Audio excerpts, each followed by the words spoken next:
remettre de l'ordre dans ta vie. Et tout commence par une décision. Peut-être qu'aujourd'hui les choses te semblent désorganisées. Tu as l'impression d'avoir perdu le contrôle, de simplement réagir à ce qui se passe, comme si tes journées étaient dirigées par les circonstances, et non par toi. Mais la vérité, c'est que personne ne fera cela à ta place. Il arrive un moment où il faut se lever, prendre sa place et reprendre les rênes de sa propre vie. Quelle est ta place au sein de ta famille? Quelle est ta valeur dans ton travail, dans tes amitiés, dans le monde? Ces réponses ne tombent pas du ciel. Elles demandent de la présence, de la responsabilité et une direction. Remettre de l'ordre dans sa vie va bien au-delà d'être organisé. C'est avant tout un acte de courage. C'est assumer, en toute conscience, qui tu es et ce que tu es venu accomplir ici. Et cela demande de l'intention. Cela demande de la concentration, de la discipline et l'utilisation des bons moyens pour construire peu à peu une vie pleine de sens. Dans cette vidéo, je vais te montrer 8 stratégies stoïciennes qui peuvent t'aider à remettre de l'ordre dans ta vie et à vivre avec plus de sens. Chacune de ces stratégies fonctionne de manière indépendante, mais lorsque tu comprends la valeur de chacune et que tu les appliques ensemble, l'impact est réel et profond. C'est pourquoi, ne considère pas cette vidéo comme un simple contenu de plus. Implique-toi vraiment. Fais-en un engagement envers toi-même. Et si tu veux faire le premier pas maintenant, écris dans les commentaires « Aujourd'hui, je remets de l'ordre dans ma vie comme un stoïcien ». Cette phrase est plus qu'un commentaire. C'est un signe clair que tu es prêt à reprendre le contrôle et à vivre la vie que tu mérites réellement. Maintenant, commençons. Première stratégie. Ne laisse pas l'énergie stagnante. Pense à la sensation d'ouvrir une armoire complètement pleine, remplie de vêtements que tu ne portes même plus. Rien qu'en regardant, on a déjà cette impression de désordre, de confusion, comme si même ton esprit devenait brouillé face à cela. Maintenant, imagine le contraire. Ouvrir cette même armoire et y trouver tout bien rangé, uniquement des pièces que tu utilises vraiment, qui te vont, qui ont du sens. La différence est presque physique. Tu ressens le soulagement, la légèreté, la clarté.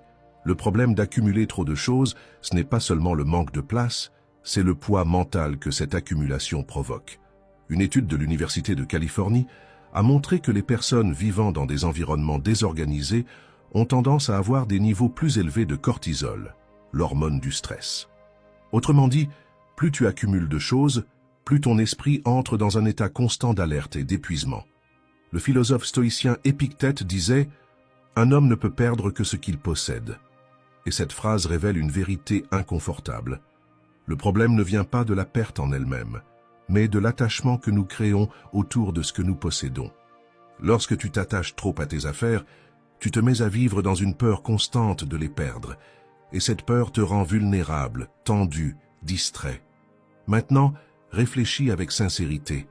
Si demain tu perdais la moitié de ce que tu possèdes, ta vie deviendrait-elle vraiment pire, ou aurais-tu simplement moins de bric-à-brac à gérer? Bien souvent, nous ne réalisons pas que ce qui bloque notre esprit, c'est précisément l'excès que nous transportons. Le minimalisme, dans ce sens, ne consiste pas à vivre avec le moins possible, mais à éliminer ce qui ne sert plus, pour faire de la place à ce qui compte vraiment. C'est comme essayer de marcher avec un sac à dos rempli de pierres. Tu peux avancer de quelques pas, mais le poids draine ton énergie et rend tout plus difficile. Quand tu commences à retirer ce qui est superflu, le chemin devient plus léger. Ton esprit s'éclaircit, ton énergie revient, ton attention se tourne vers l'essentiel. Alors n'attends pas le moment idéal, commence maintenant. Prends un sac, ouvre un tiroir, une armoire, et demande-toi « Est-ce que j'ai vraiment besoin de ça ?» Si la réponse est non, ne le garde pas un jour de plus. Donne, vends ou jette. Mais ne retarde pas le soulagement de te libérer de ce qui n'a plus de sens.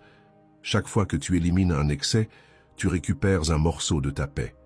Et souviens-toi, tu n'es pas défini par ce que tu possèdes. Ta valeur ne réside pas dans le nombre d'objets que tu as accumulés, mais dans la clarté de qui tu es, dans la légèreté que tu as choisi de vivre. Libère-toi de ce qui pèse et observe comme tout autour de toi commence aussi à mieux respirer. Deuxième stratégie, garantis ta liberté. À un moment donné, tu devras affronter le fait que certaines choses ont plus de contrôle sur toi qu'elles ne le devraient. Et ce n'est pas la peine de faire semblant que ce n'est qu'une distraction inoffensive ou une habitude sans importance. Aussi discipliné que tu sois, il y a toujours quelque chose qui agit comme si c'était aux commandes, et toi, sans t'en rendre compte, tu finis par obéir. C'est comme conduire une voiture en ligne droite et soudainement, le volant commence à tourner tout seul. Tu essaies de corriger, mais il insiste pour sortir de la trajectoire. C'est ainsi que fonctionnent les dépendances. Elles prennent subtilement le contrôle de tes mains, jusqu'au moment où tu te rends compte que tu ne choisis plus vraiment librement. Et le plus dangereux, c'est que cela ne vient pas toujours de quelque chose de grand ou de scandaleux. Parfois, cela se cache dans le geste automatique de prendre son téléphone sans raison, dans cette envie presque compulsive de manger un dessert après le déjeuner, même sans avoir faim, ou dans l'habitude silencieuse de boire un verre de vin ou une bière chaque soir pour se détendre.